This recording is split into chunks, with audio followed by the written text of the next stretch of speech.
여러분, 지금 대한민국에서 코인 하는 사람이 몇 명인지 아세요? 바로 770만 명입니다. 날이 가면 갈수록 코인 하시는 분들이 늘어나고 있는데요. 1000만 원 이상의 시드머니를 가지고 있는 분들부터 100만 원 미만의 시드머니를 가지고 있는 분들까지 아주 다양하죠. 이렇게 다양한 사람들이 비트코인에 도전할 수 있는 이유는 바로 세금이 부과되지 않기 때문인데요. 수익이 나거나 손실이 나도 거래 금액이 그대로 있으니 허들이 아주 낮은 거죠. 그런데 이러한 메리트가 무색하게 1억 원을 벌면 2천만 원을 세금으로 납부해야 과태료를 부과하지 않겠다는 정책을 정부에서 앞세우고 있다는 사실을 아셨나요? 이번에도 당연히 유예되겠지 하며 편하게 있었던 분들은 정신 차리셔야 됩니다. 항상 유예하며 흘러오다가 올해부터 무조건 과세하겠다고 국세청이 단호하게 말했는데요. 정말 다행인 건 한 번 더 유예가 되어서 2년간 세금 부과를 미뤘기 때문에 당장은 안심해도 되는 게 사실이지만 여러분, 2년 금방 갑니다. 그 말은 즉슨 지금부터 과세에 대해서 알고 미리미리 준비하셔야 세금 폭탄을 피해 가실 수가 있다는 말입니다. 업비트, 빗썸 등 하루 종일 눈 빠지게 들여다보며 어떻게 만든 수익인데 세금으로 다 뜯기면 너무 억울하잖아요. 그러니 지금부터 천천히 비트코인 세금 과세에 대해 알아가시길 바라는 마음으로 이번 영상을 준비했습니다. 제가 완벽하게 정리해서 알려드리도록 할 테니 꼭 집중해주세요. 자, 지금부터 시작하겠습니다. 앞서 말씀드렸던 이 비트코인과 과세에 대해서 좀 더 자세히 설명드릴게요. 자, 2020년 가상자산 과세는 소득세법 개정 때 도입되었습니다. 하지만 투자자들의 반대로 2025년 지금까지 시행이 유예되었는데요. 이렇게 유예를 반복하다가 원래는 올해인 2025년 1월 1일자로 시행될 예정이었습니다. 하지만 법 시행을 앞두고 정부가 2년 추가 유예를 제시했고 그 결과 가상자산 과세가 2년 후인 2027년 실행으로 미뤄지게 된 현 상황입니다. 그도 그럴 것이 770만 명 투자자들이 가상화폐 세금 과세에 가만히 있었을까요? 그렇지가 않죠. 국회 국민동의 청원 게시판에 과세 유예를 요구하는 청원을 올렸고 이 청원에 대해 하루 만에 5만 명 이상의 동의를 해서 2027년까지 유예가 되었습니다. 그렇다면 2027년 1월 1일 과세 적용은 어떻게 되는 걸까요? 제가 자세히 알려드리겠습니다. 개정세법에 가상자산 양도 및 대여에 소득이 발생하면 기타 소득으로 간주해 과세를 부여한다는 건데요. 연 250만 원까지 기본공제를 하고 세율 20%까지 분리과세를 한다고 합니다. 이해가 안 가시는 분들을 위해 예를 들어 한 해 동안 비트코인으로 600만 원의 차익을 얻게 되었다면 600만 원에서 250만 원을 빼고 20%를 곱한 금액인 70만 원의 세액이 되는 겁니다. 그런데 여기서 문제는 2월 공제입니다. 비트코인 투자자들은 황당해야 하는 점은 주식은 5년 범위 내에서 2월 공제가 되는 반면 비트코인은 2월 공제가 되지 않는다는 건데요. 2월 공제라는 건 쉽게 말해 세금을 환급해주는 제도입니다. 만약 주식으로 수익을 내서 800만 원의 세금을 냈다고 해보겠습니다. 세금을 납부 후에 손해를 봤다면 세금 800만 원을 환급해주는 제도인 거죠. 이 말의 뜻은 5년 동안 수익과 손해가 같다면 세금 0원이라는 뜻이 되겠죠. 하지만 비트코인은 2월 공제가 되지 않습니다. 만약 수익이 2억이 발생되고 내년 손해 2억이 발생됐다고 해도 내가 낸 세금이 1,900만 원은 돌려받지 못하게 된다는 거죠. 듣기만 해도 너무 억울하지 않으세요? 아니, 주식은 적용해주고 비트코인은 적용 안 해주고 말도 안 되죠. 그러니 당연히 강한 반발이 생길 만도 하죠. 아마 2027년 비트코인 과세 부여 제도 시행이 된다면 이러한 허점들을 좀 예방한 뒤 시행되지 않을까 싶습니다. 그런데 이런 생각이 분명 드실 것 같은데요. 세금 안 내도 국세청이 모르는 거 아니야? 뭐 어떻게든 되겠지 하실 수 있습니다. 특히 암호화폐니까 내가 신고하지 않으면 그만이다 라고 생각하시는 분들이 정말 많더라고요. 그런데 절대 이렇게 생각하시면 안 됩니다. 국세청이 모를 수 없는 절대적인 이유가 있기 때문인데요. 지금 알려드리겠습니다. 비트코인 하시는 분들은 우리나라 코인 주 거래소인 업비트, 코빗, 빗썸, 코인원 등 이 거래소들을 사용하고 계시죠. 위에 말씀드린 이 주거래소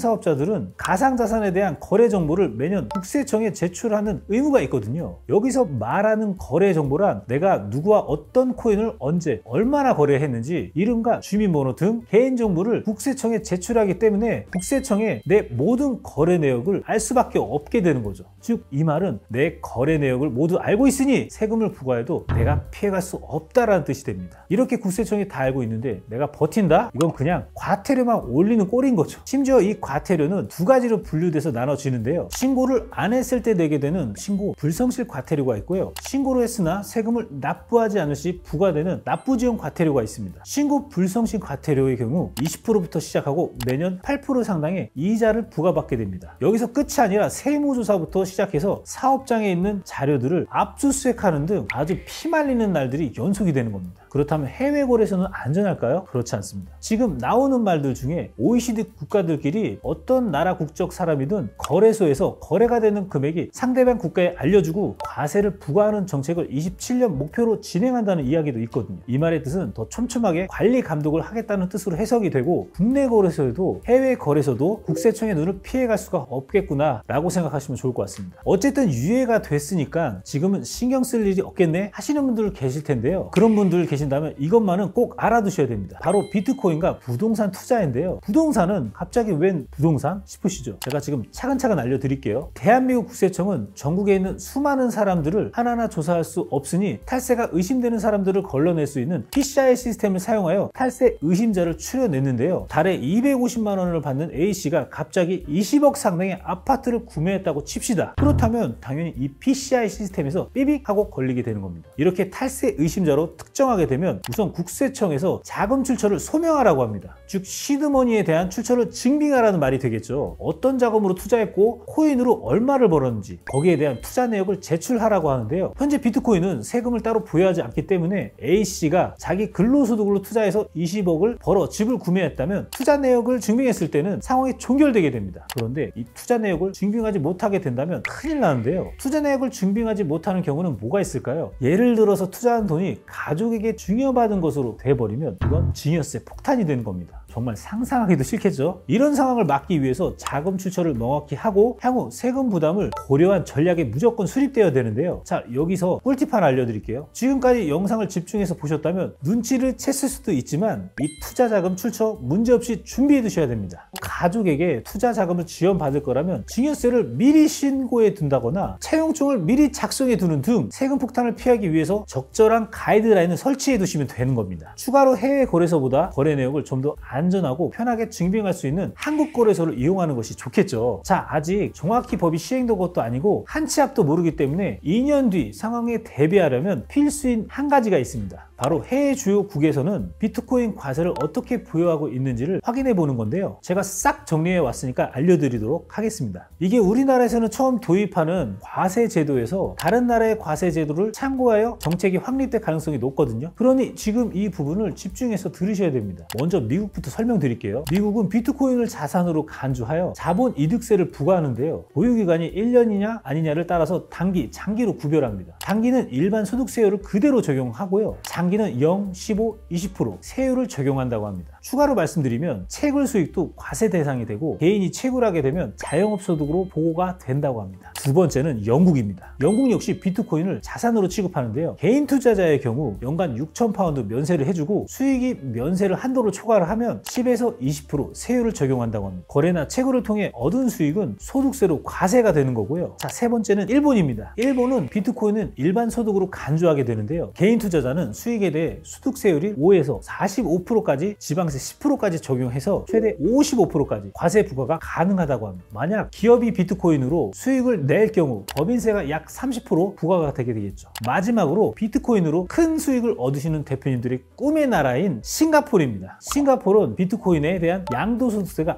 아예 없거든요. 개인 투자자는 비트코인의 거래로 인한 수익에 대해 세금에 부과되지 않는다고 합니다. 정말 꿈만 같은 일이죠. 그래서 코인 투자를 전문적으로 하시거나 기업체를 운영하시는 분들이 이러한 싱가포르의 이득을 잘 살피셔서 이민까지 고려해 보는 것도 좋을 것 같습니다.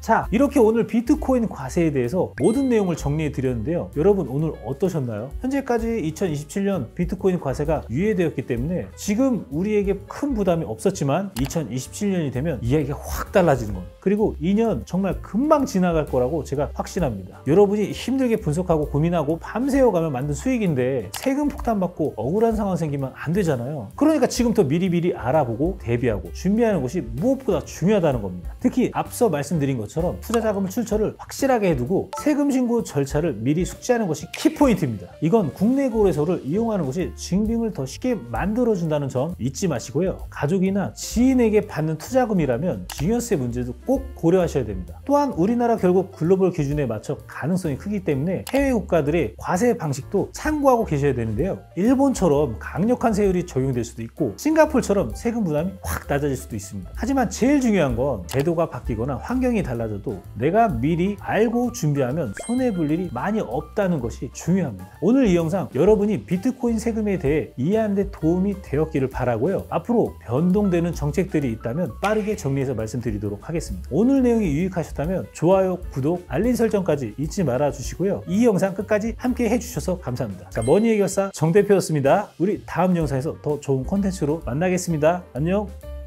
이번 영상을 만든 PD가 추천하는 영상도 보고 가세요. 머니 해결사의 다른 영상도 즐기시려면 구독 버튼을 꼭 눌러주세요. 이번 영상을 만든 PD가 추천하는 영상도 보고 가세요. 머니 해결사의 다른 영상도 즐기시려면 구독 버튼을 꼭 눌러주세요.